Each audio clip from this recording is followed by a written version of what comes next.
haji, berapa kali yang umroh, ada satu pelajaran yang luar biasa. Kalau bisa memetik dan membawa. Tapi kalau taunya wajib, rukun, sunnah, selesai.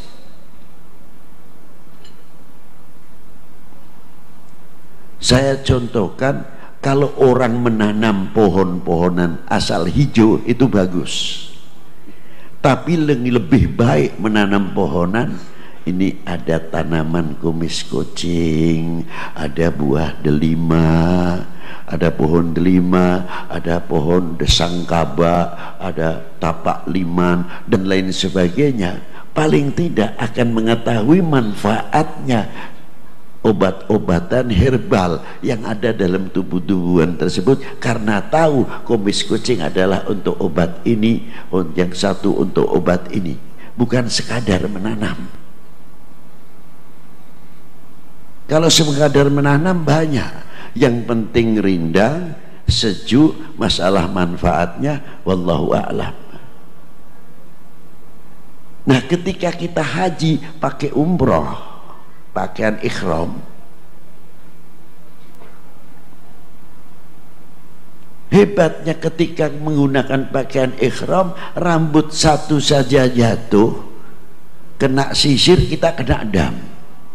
Padahal secara logika, rambut-rambutnya dewi ya apa kok malah didenda kena dam, tidak masuk akal. Niki akal.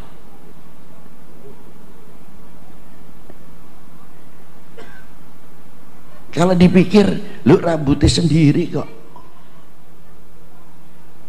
Nah, bisa tidak membawa ulih-ulih ini? Bagaimana kita kalau menyakiti diri sendiri? Sengaja atau tidak? Disinilah peranan al-mu'min kajazatil wahid, al-muslim kajazatil wahid. Man arrafa nafsahu faqad arrafa rabbahu. Jangan terlalu tinggi, ini dunia tasawuf. Ini yang ringan-ringan saja. Kalau orang itu mengerti dirinya sendiri, akan peduli terhadap orang lain. Tapi kita banyak lupa. Apa contohnya? Orang makan. Orang makan itu kalau kalah dengan nafsunya, walaupun panas, sikat, hantam kromo,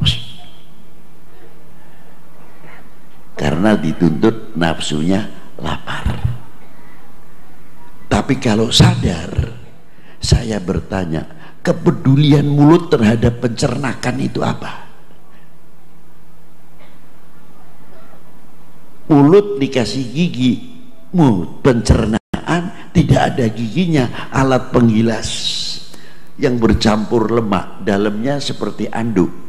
Kalau lihat babatnya kerbau atau sapi, pencernakannya isinya kan kayak anduk kalau dibalik.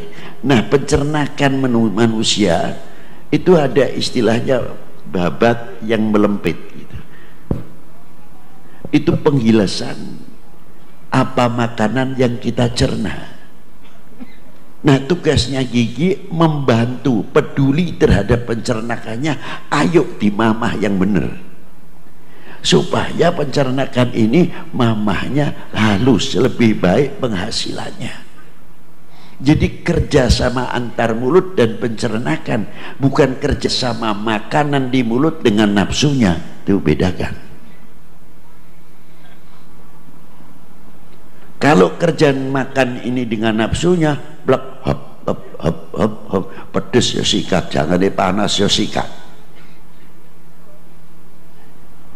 Lah ini, di sini kecil-kecilan peranan tarekoh masuk.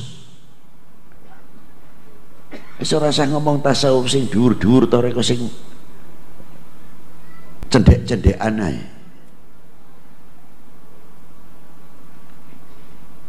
Nafsu itu gimana? Tapi kalau zikirnya jalan, diiringi kesadaran hatinya dan kesadaran akalnya, luar biasa. ya aku mangan kok, aku dahar nih, aku hantem aja asal enak saja. Akhirnya orang makan ghaflah, orang makan menjadi orang makan yang ghaflah, lalai kepada Allah Subhanahu wa ta'ala. Coba kalau orang makan itu tidak lupa, kompleks sekali. Ini satu contoh. Kita dididik, kalau kita mengerti dirinya sendiri, pasti akan mengerti dirinya orang lain. Kalau kita bisa menjaga kehormatan dirinya, pasti akan menjaga dan menghormati kepada orang lain. Tapi kalau orang itu tidak menghargai kepada dirinya, mana mungkin akan menghargai orang lain. Ngapai dhewe ora diregani. Tafsir enteng-entengan, man arafa nafsahu faqad arafa rabbahu. Ini satu contoh. Nah, kalau kita sudah mengetahui kaitannya banyak sekali, apalagi yang berbentuk perbendaan yang kita makan. Kalau para ulama, para sesepuh, maaf saja para bapak, para ibu, kalau makan itu rapi, walaupun tidak harus pakai pakaian baru, tidak. Orang hitung kaos dipakai kopiahe tinggu, udah kudu serobanan, linggihnya rapi. Mau makan saja kok begitu. Apakah itu tidak menghormati nasi atau menghormati minuman? Tidak. Niatnya memakai pakaian demikian itu karena hormat kepada si pemberi rezeki, bukan melihat karena bentuknya nasi ataupun minuman. Lu mau makannya saja sudah ibadah. Iki saya tahan melek apa ora ya? Aku khawatir ngomong-ngomong ya.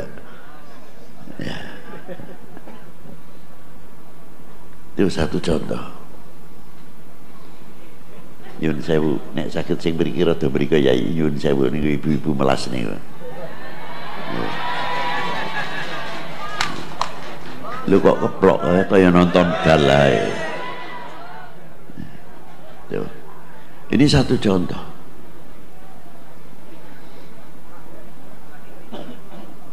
Para ulama tahu, mengerti kalau nasi itu makhluk. Air pun juga makhluk.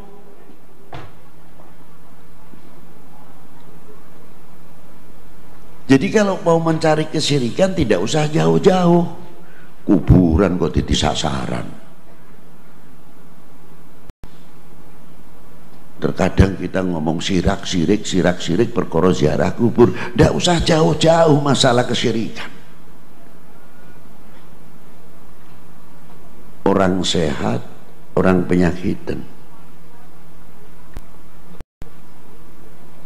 kalau kena penyakit ini pasti mati. Lha kok pasti iki penyakit apa kowe apa Allah Ta'ala? Lah ini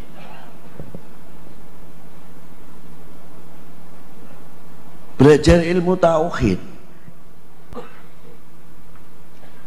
Nanti kalau penyakit ini bisa begini, bisa begini, bisa oke saja, tapi aja mesti no. Nek kena penyakit ini pasti mati. Wis kedisian nasi Allah Ta'ala, kullu nafsin dha'iqatul maut kok. Kok kudu kenang penyakit? Apa Allah Ta'ala itu mempunyai sifat keta'alukan, keterikatan kepada sesuatu? La abadan. Wa jaizun lahu fi'lu kulli mumkinin aw tarkuhu la yazdadu wa la yanqusu li kamalih. Lha niku kersa jabut kudu kei penyakit diisik? Tidak, boleh-boleh saja niku sabab, tapi tidak ada keharusan. Lho niku hebat itu. Wah kalau sehat adalah segalanya. Loh, sehat pun bukan Tuhan. Kok bisa ngomong segala niku nemu pirang perkara, seolah-olah sehat itu duwe kuwasa. Aneh. Sehat itu ya makhluk, penyakit ya makhluk, ora duweni kekuasaan.